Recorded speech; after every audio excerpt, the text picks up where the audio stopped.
Alright, so I mentioned in my Wolf of Snow Hollow review that I also saw this other film called Possessor. This film was directed by the son of David Cronenberg, Brandon Cronenberg. This is apparently his second feature film, with his first being something called Antiviral, released back in 2015. I know nothing about it. All I know is that it's got Caleb Landry Jones starring, and that's literally it. That and the director, and that's it.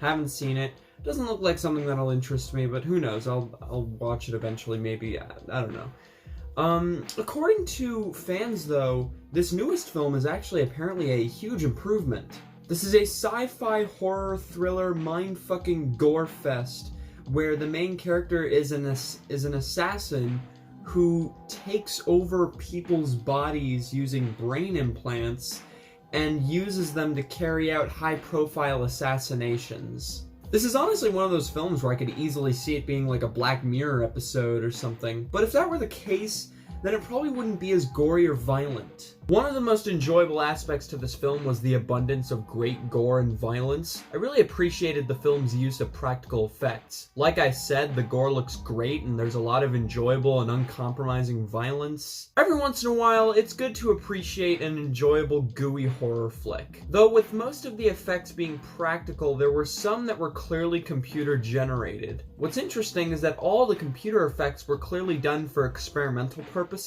I wouldn't have a problem with it usually, but some of them looked sloppy and kinda poorly done. There's a specific effect where two characters' faces are squished together and then they separate and it looks really gory and bloody, but the effect just kinda looks like something you'd see in a blooper reel. While we're on the subject, there are quite a few sequences that are meant to display gory and disturbing effects, but those scenes feel kinda pointless. My buddy Carlos over at the Misfit Pond, go check out his stuff, it's better than mine.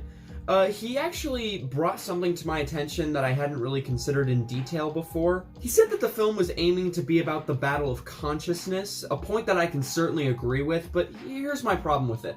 There are multiple scenes where the film is clearly saying that you're not supposed to take it seriously at all, yet it's presenting this very mature concept and it really tries to analyze it. But most of the movie is this gooey gore fest, so I'm not really sure why they were trying to promote this more mature concept if they weren't even going to spend much time on it. If those moments were taken out and the film focused fully on this gore fest sort of style, then I wouldn't have been confused about its objective. Is it supposed to be taken seriously? Is it supposed to be analyzed?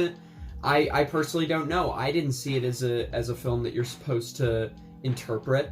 One weird nitpick that I have was with the use of vaping. Yeah, that's not a joke. There's actually a lot of vaping, and I don't know why. It wouldn't be a problem, except it got in the way. Now, you may be wondering how exactly vaping could be somewhat helpful during a film, and believe it or not, there's actually an example. There's a comedy out there called The Death of Dick Long that also contains a lot of vaping, but in that film, only one character vapes, and it's used to communicate or convey the character's mindset to the whole situation in that film. Serious dramatic moments would be interrupted by the character vaping, and it would honestly be kind of hilarious because that's sort of how his character worked. He was very detached and didn't really give a shit about what was going on, so it definitely added to the comedy. In Possessor, it was just kind of used at random and made zero sense. And my final issue with Possessor is that all the characters are pretty unlikable and I wasn't able to get attached to anyone. I wanted to be invested, but they were all incredibly unlikable people. The main character is kind of redeemable with one aspect to her. There's one aspect about her that makes her somewhat redeemable, but then it's taken away from her and she has like no reaction to it.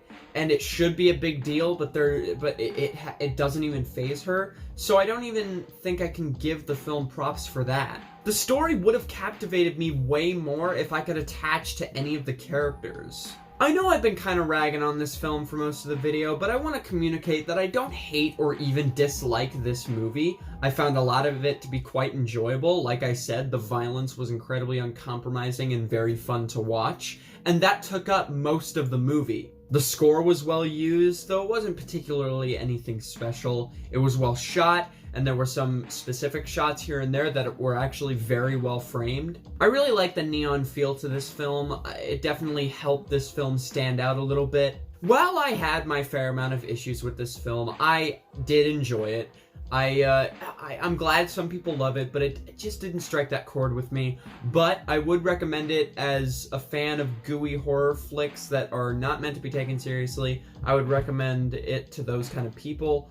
I would easily see this film working with them.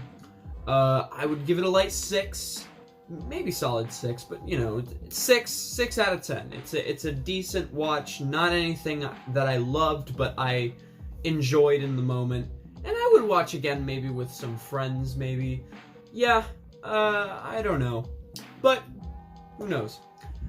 Anyway, thank you very much for watching. I have nothing to say. I still got more festival stuff to do. I still gotta finish writing the, underrated/overlooked horror films video, which I'm gonna try and release by Halloween.